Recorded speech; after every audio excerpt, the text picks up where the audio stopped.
Hello everyone and good day. After we finished speaking about the Renaissance, its drama, its poetry, and its prose, we moved to speak about another important era or age, if I can say that, in the history of England, the United Kingdom, in politics, society, but most importantly about the literature of this era. We'll be speaking about an era expanding from the middle of the 17th century to the early 18th century. These are actually two things related very much to each other. The first one is called the Commonwealth. The Commonwealth. And the second part is called Restoration. Restoration from restore. Nowadays, generally, Commonwealth refers to countries that were occupied, colonized by England. So any country that was occupied by England at one particular time is now part of the Commonwealth. Like the Francophone countries that were occupied by France. But the Commonwealth refers to a very important period in the history of England.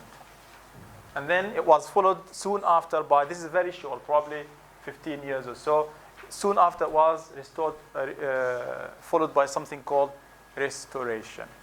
What is the Commonwealth? What is the Restoration? Let's see it together.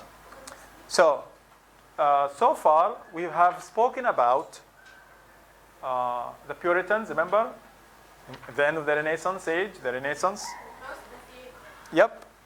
The Puritans as a religious group, they were also political group. They were becoming more and more powerful. They closed the theater, but more important than closing the theater, they killed the king.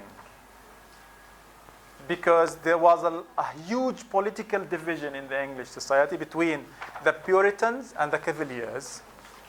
Now, the Puritans fought against the king because of the corruption, the vices, remember? Whatever they said about the drama, they said in a way or another about the political system, about the monarchy. And there was a huge war, something that we refer to generally as civil war. You know what civil war? When two groups in the same society, same country fight, حرب أهلية يعني. Civil war, there was a lot of blood, a lot of death, and a lot of massacres, so to speak. When the Puritans were victorious, when they managed to win the Civil War, what did they do the first thing? They executed the king. And this is England. Again, remember we said the king was the most important person. God's representative on earth. He was the most powerful person. He was holy, sacred. The English people lived with the king, with the monarchy for over 1,000, probably 1,500 years. Everyone knows that the king is crucial. Yeah, the king could be corrupt, could be bad, the king or the queen, but the king was seen as crucial, vital, important to the stability of the society and the benefit of the interest of the individual. And now what we saw in literature, and this is very interesting, how literature prepares our minds to certain events, how literature creates life, changes life in a particular way. We've seen the king die before, but not in real life. In Shakespeare, in other plays, in Hamlet, in Macbeth, for one reason or another, in King Lear, the king dies. And even the death of the king in the literary works turned life upside down, like in Macbeth. Everything was turned upside down. Fair is foul and foul is fair. But here, for the first time, the king is executed. We'll speak in a bit about what happened next. But this era, this period that saw the king executed, killed, and had someone called Oliver Cromwell, a very important name, is called the Commonwealth. It's called the Commonwealth. The monarchy was removed. No more king, no more queen, no more royal family in so many ways. And they wanted the parliament to rule with election, with democracy, more democratic processes here. Now, Cromwell was a very powerful man. He's the leader of the Commonwealth. He came soon after the king was executed, and he had so many important things to do to create the Commonwealth, the countries that formed the United Kingdom, mainly Scotland and Ireland. So he was a man of war because he fought battles, and he was also a man of peace because he wanted to negotiate and involve in dialogue between different countries around him. However, again, history is important here, how literature influences life and history, and how history also influences, in a way or another, literature. But we don't want to speak a lot about history, but really, this is interesting to read. Now, when this man died, about 10 years later, sometimes it's so sad that some important people die very quickly, and people who are really horrible, they just live forever sometimes, yeah. When he dies, what happened? He was succeeded by? His son. What does it mean? His son. So, if he's followed by his son, what does this mean? Does this exactly? This is like having the king again. What's wrong with the king, other than the corruption and everything? Is that someone, because he was born to a particular family, is more important than us, can rule us, can control us in a way or another. So when Oliver Cromwell became the protector of England, he earned this because he is a strong man, a diplomatic, and a smart politician. But if his son succeeds him, what does it mean? But again, in many ways, this is the English mentality. Because they love to have a king. They love to be ruled by a particular family because they have been trained all their lives throughout hundreds and hundreds of years that the king is crucial to the stability. Even today, the Queen Elizabeth II, she isn't a strong ruler. She can't determine how politics and many things in England. But she's a symbolic ruler, and many people love her, despite the fact that she spends, the royal family spend a lot of millions and millions of money, tax money, but still many people feel it's necessary to have a royal family. Now, when his son followed him, succeeded him, his son was not as strong as Cromwell himself. Again, Oliver Cromwell, the leader of the Commonwealth. He was succeeded by his son, but his son was not strong enough. And in a way, this meant something to the people there. Because during this period of 15 years or so or less, the English people generally were like, when you want to do something, but you can't do it because you want to try something new, and then finally you just say, okay, enough. So they came to his son and they said, sorry, we want the king back. And this is how much the English people love I can't generalize, of course, especially the high class, because many people had benefited a lot from having a king or a queen, and the Commonwealth ended by bringing another king.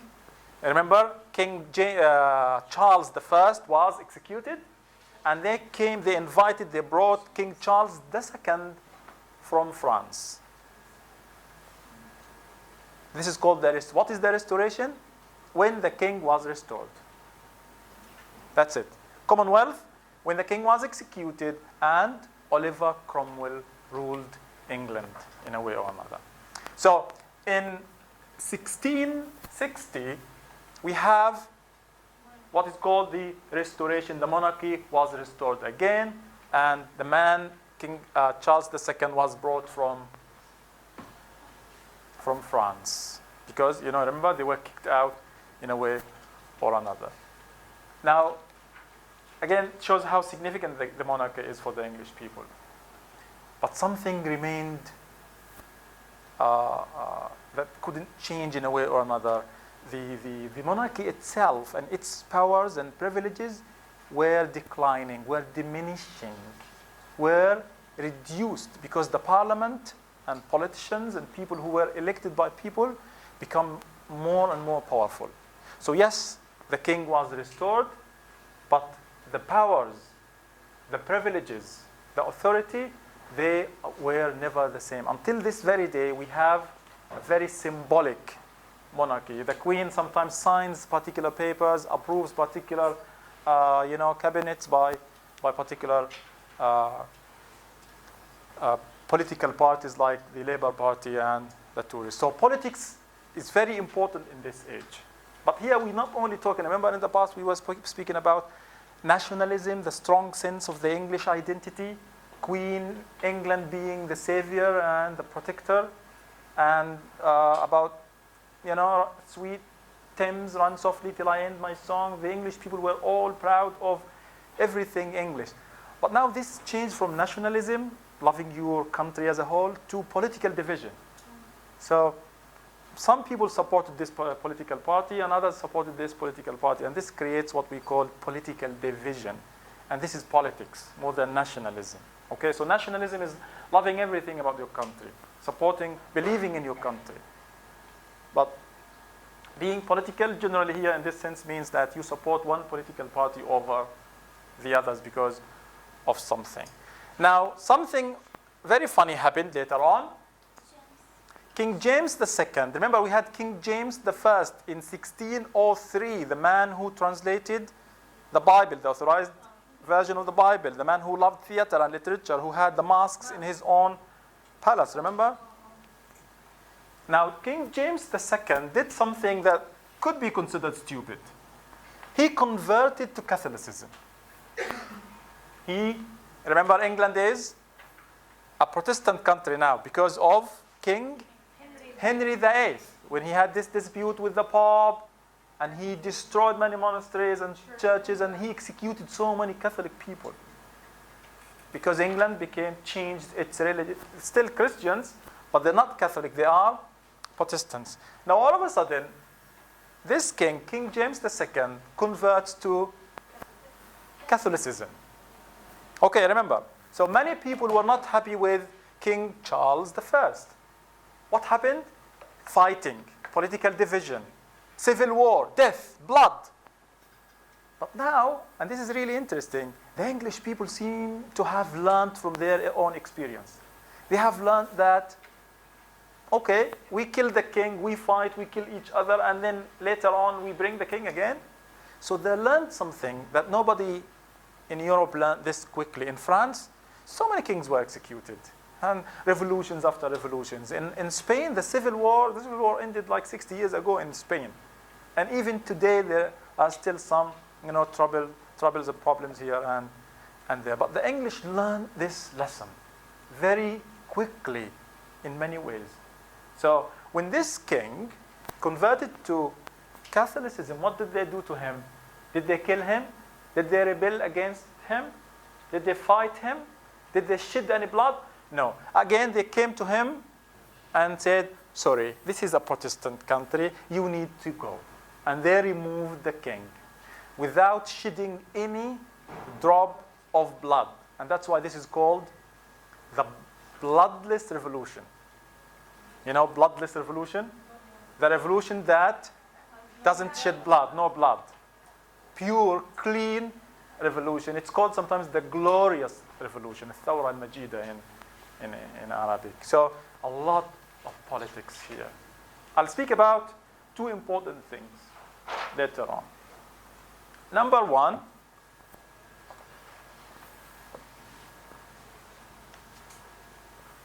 the middle class, and number two, literature and politics. So what we care about here as literature students, it's good to know this brief history, is the rise of the middle class. From now on, we'll speak about the rise of the middle class in every age, every era.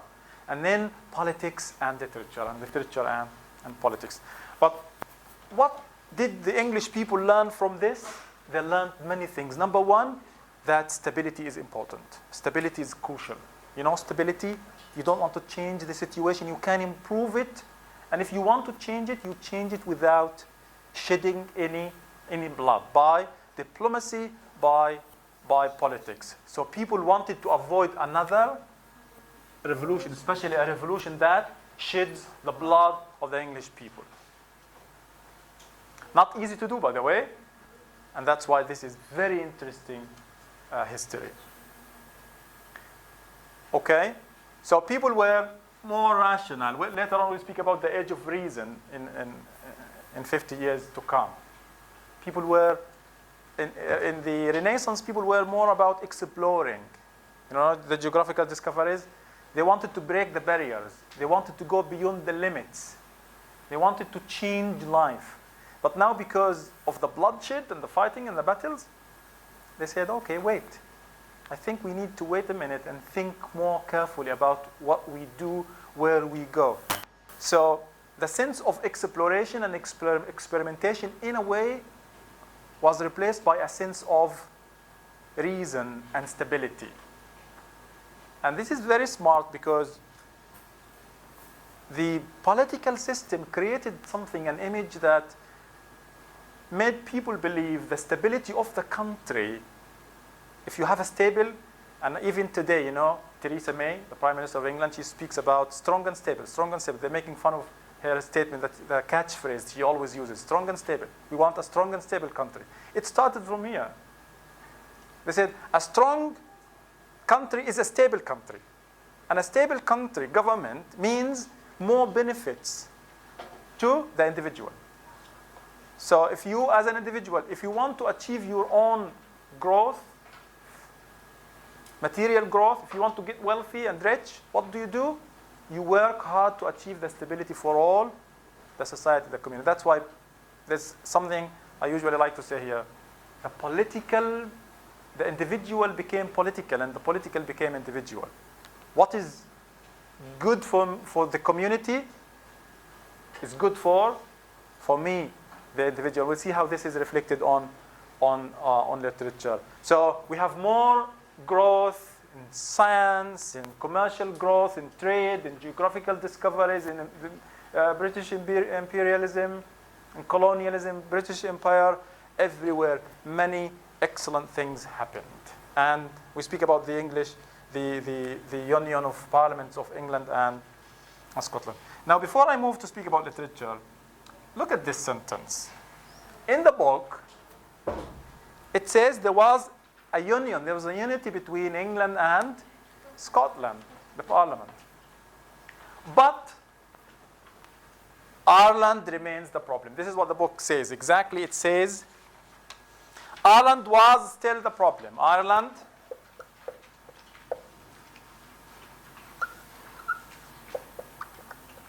was still a problem. What do you think? And that's why here I use an exclamation mark. I'm not stating this as a fact. Ireland remained a problem to the United Kingdom. Why is Ireland depicted here as a problem?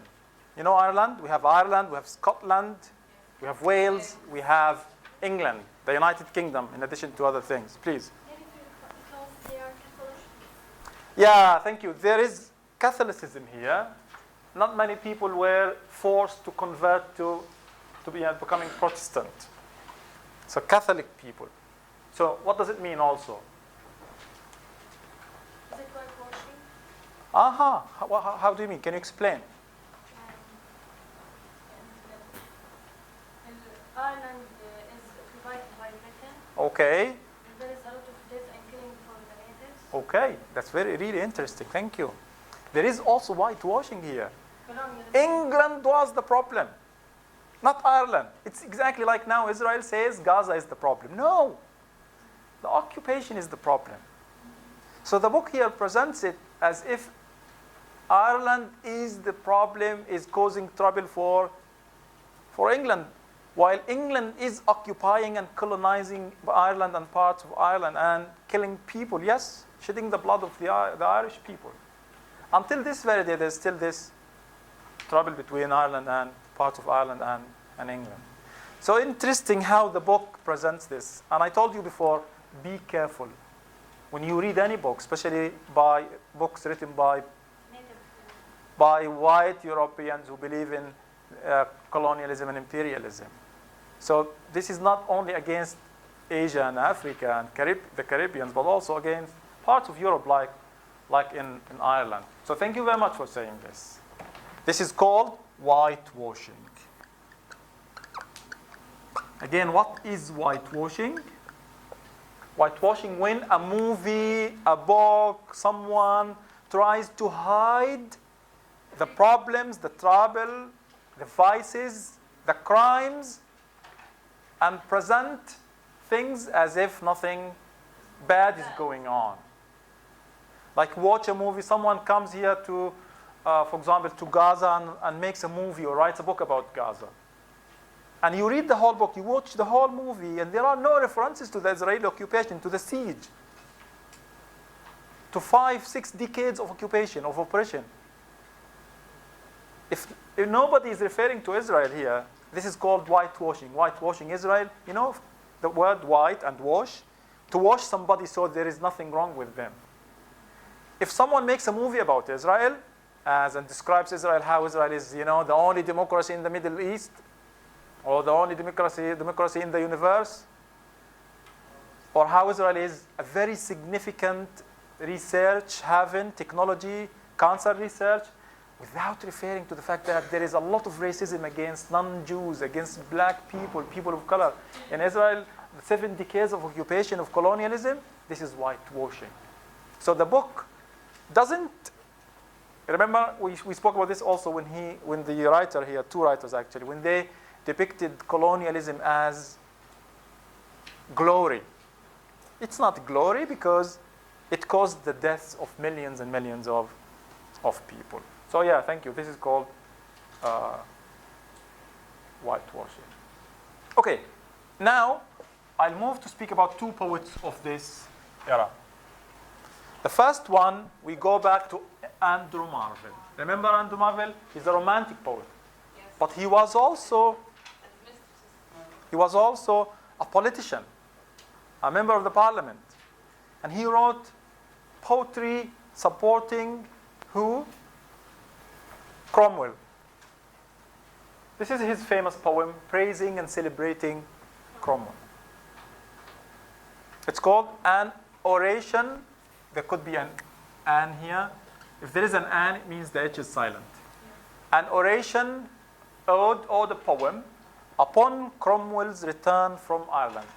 Long title, okay? You can only memorize this. Upon Cromwell's return. Who's the poet? Marlowe. What's going on? So again, remember what poetry we had in the past? About society, love poetry, remember the religion. Are we going to see new concerns, new interests, new themes, new issues here? Someone read, please. Yeah. So restless Cromwell could not cease could not cease. Cease. In the inglorious arts of peace, but through adventurous war arted his active star. What field of all the civil war where his were not the deepest scar. Scar. In the book, I think it says in the book, Wars and Stars. Wars and Scars, sorry. Yes. Okay. So, interesting. One more. So restless Cromwell. Cromwell could not see in the Inglorious Art of Peace. arts of peace, but through adventure, war, Urged his active star. What field of all the civil war, where his were not the deep Where his were not the deepest scar. What is the poet saying? What's going on? Yeah. Cromwell is a really strong king, and He's not a king. He was the ruler. I would say something like prime minister, but he wasn't a king. But more or less he was like a king because he was succeeded by his son when he died. So, but as a ruler here, let's call him ruler, protector of England. he was really strong, and he talks here about his strength. Who's talking? Okay, the poet is Marvell. The speaker could be Marvell. There's a difference between the poet, the author, and the speaker. So here, seemingly, it sounds like Andrew Marvell is praising Cromwell. and celebrating Cromwell as A hero. a hero of both and peace. So he's praising he's restless. He doesn't rest. He works very hard. He doesn't sleep. They do not stop. We have this. In Arabic poetry, we have this all the time. We have poets praising the rulers, the governors, the emirs, the caliphs, all the time. He doesn't cease in the inglorious arts of peace. So during peace, he talks. He, engages in dialogue, politics, diplomacy. But in war, his star shines the most. So he is part of the peace, diplomacy, negotiations, but also when there are battles and fighting and wars and civil wars, what does he do? He also fights. So he's a strong ruler, a ruler who can balance between diplomacy and war. In many ways, this is a political poem. Because who's being praised? What is the subject matter? A love poem? God? Cromwell. Who's Cromwell? He's the ruler of England. So when you write a poem for your president, the prime minister, this is politics. And during this era, politics became a huge part of literature. Political themes. Political themes. And that's why, again, Marvell, don't forget, Marvell was supporting the Commonwealth against the king. Later on, he became a politician and became a member of the parliament. He was celebrated as the unofficial poet laureate. He was the prince of poets, but wasn't that official because he wrote several poems praising Cromwell and his life and his achievements and his struggle. Okay? This reminds me of Al-Mutanabbi. Remember Al-Mutanabbi? The greatest Arabic poet of all time. Most of his poetry is like this, celebrates a particular person. And it's really beautiful how there are similarities, but at the same time there are dissimilarities. Many people would read this and say, I don't think this is poetry, because poetry is about, emotions, feelings. We don't have much. Even the imagery here, the metaphors, we don't have much of that, right? But still, this is poetry of that time. Poetry started to change in themes in many ways. Al-Mutanabbi, this reminds me of something probably I quoted before. Mutanabbi was praising Saif al-Dawla and saying how courageous he is. So to describe someone as courageous, you speak about urged his active star. His star shines, rises. He fights. He doesn't care. He doesn't fear. Mutanabbi says, praising Saif al-Dawla, وقفت وما في الموت شك لواقفي كأنك في جفن الردى وهو نائم. وقفت وما في الموت شك لواقفي, meaning you were in a position where anyone standing would die, but you, because you're courageous, you don't care, you stand defying. Look at this simile. كأنك في جفن الردى وهو نائم. There is a personification of death here, where death is like a sleeping person. And where is he standing? Exactly here, on the eyelashes, on the eyelid of death. You're standing here. So when death wakes up, the first thing he claims is you. But you don't care because you are powerful. كأنك في جفن الردى وهو نائم.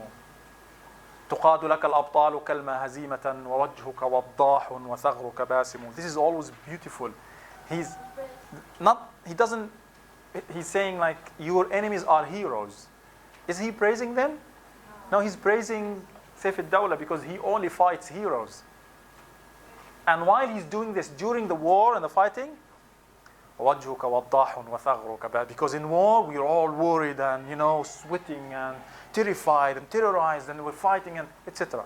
But because you are a fearless leader during war, وجهك وضاح وثغرك باسم, like this. Beautiful. Is this similar to this? Which is more beautiful? Arabic? Oh, good. Think of probably when you finish doing a BA in English literature, you could do a comparison. You study comparative literature between Al-Mutanabbi and Andrew Marvell. Okay? Now, another text. Remember Lovelace? Do you remember him? What did he say before? 1 mark if you memorize his poetry. Don't look.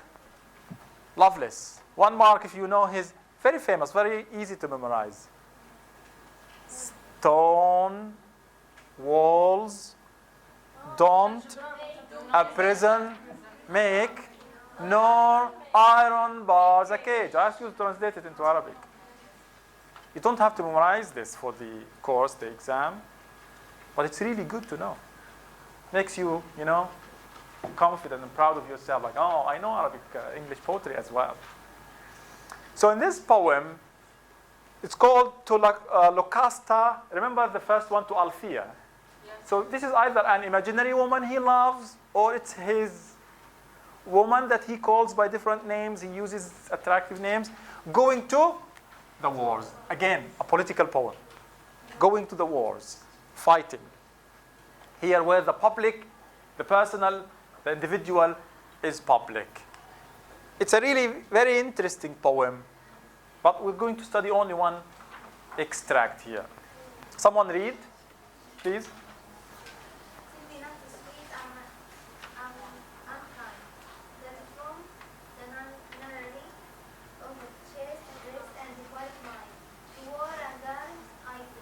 Very good.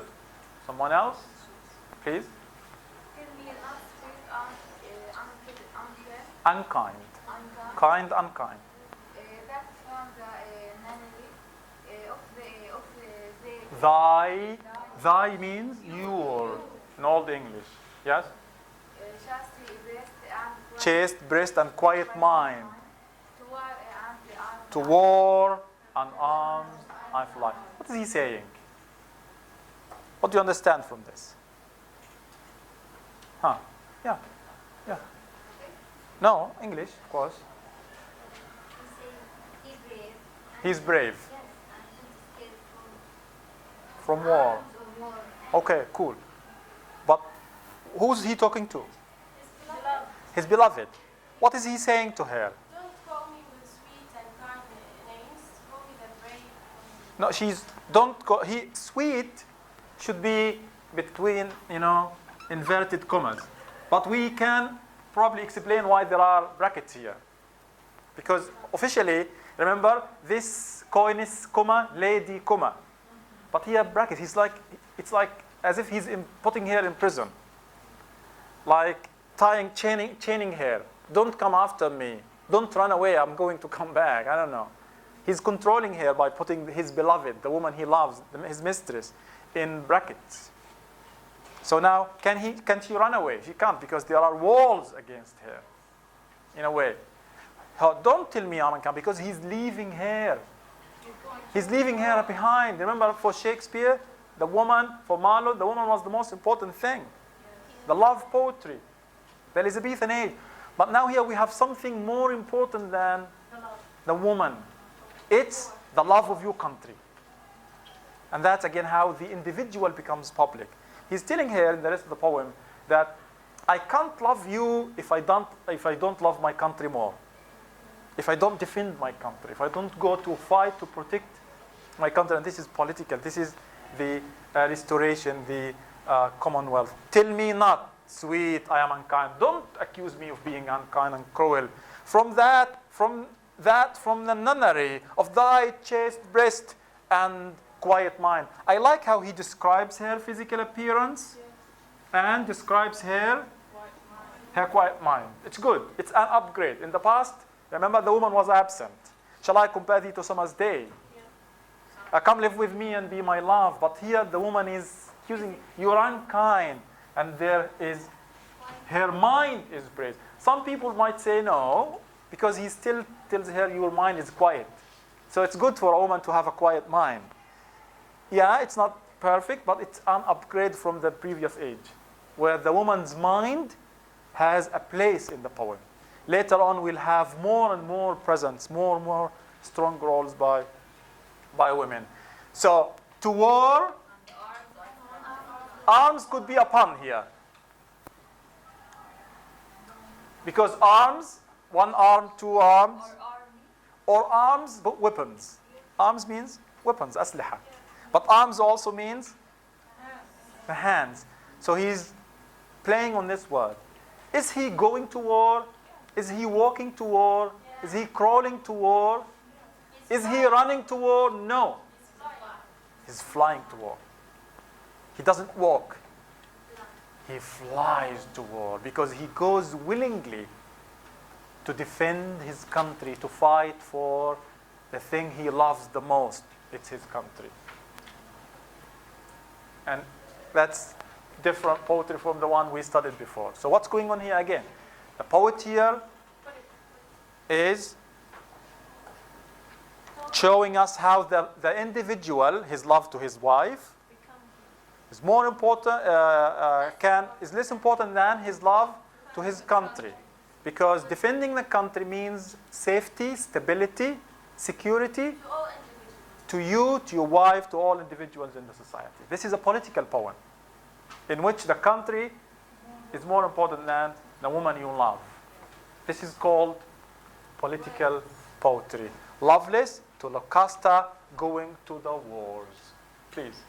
I didn't understand the first line. Is he asking her not to call him sweet, or he is describing her as sweet? He's addressing her. She is sweet.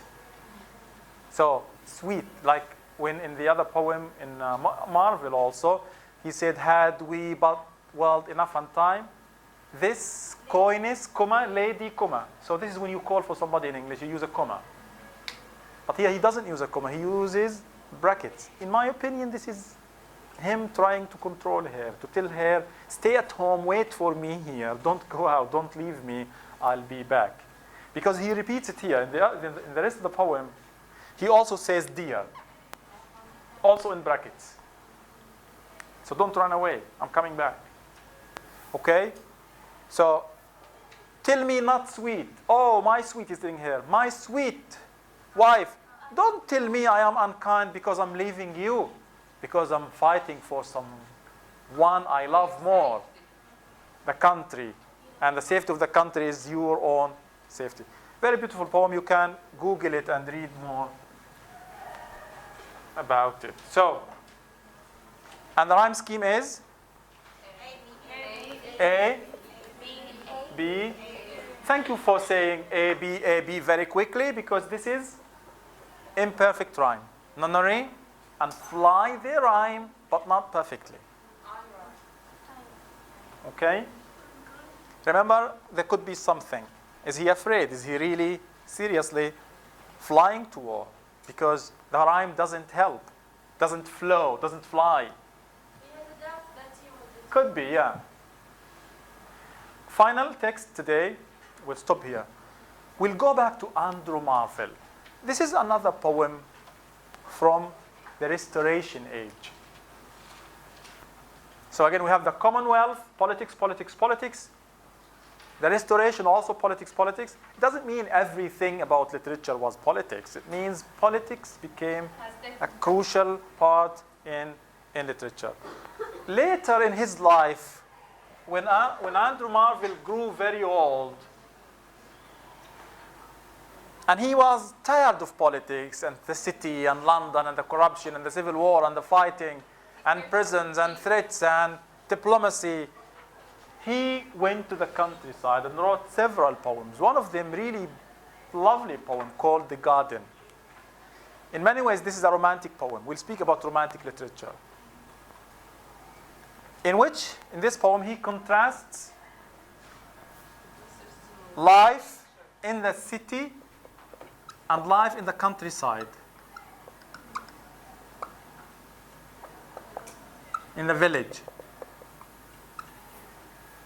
What is he saying? Fair quiet, have I found thee here? And innocence, thy sister dear.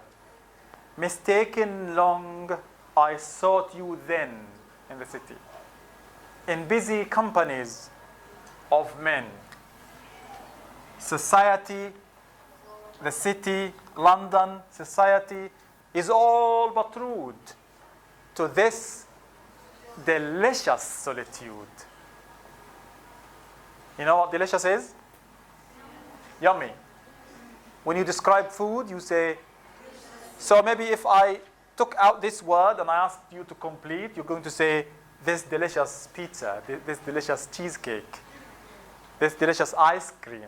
But this is some kind of, personifying something or changing. There's a metaphor here. You know solitude from solo. You know solo? Solo means alone. Soliloquy.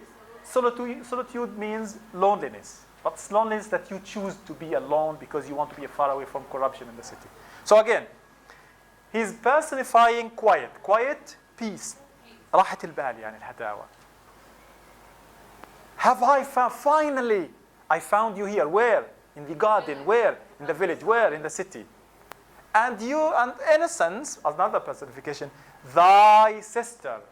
So innocence is the sister of quiet. They are sisters. They're not human beings, but it's like their company. This is the company he likes, not the company of politicians in the city. Mistaken long, I sought you then. I thought that I would find innocence and quiet in the city, in the busy companies of men. But I was mistaken. This is someone confessing his mistake, not like the king when he said, for you have but mistook me, right? Society here is city. Why doesn't he use city? Two things. Number one, society is 4 syllables. So it works for the music, the rhythm, the foot here, the feet. City, 2 syllables. But also he doesn't mean the city as a place as it is. Thank you very much. The people in the city. The society, the community there is all but rude. And there is another personification. Rude is a word to describe people. The life itself is rude in the city. In the village, it's peace, it's quiet, it's innocence. To this delicious solitude. So this delicious solitude in the village. So what's going on here? We have a poet who's running away from the city. A poet who's escaping politics and corruption. He's seeking peace, solitude, innocence, and quiet. Where? Not in the city because of the politicians and politics and corruption, but in the countryside. These are 3 examples from the poetry of this age, and we summarize everything here. This is a long slide. Don't write down, you'll find this online. So political side of literature became very important during the Commonwealth and Restoration. We have this Lovelace going to war, and Marvell's poems celebrate Cromwell as a hero.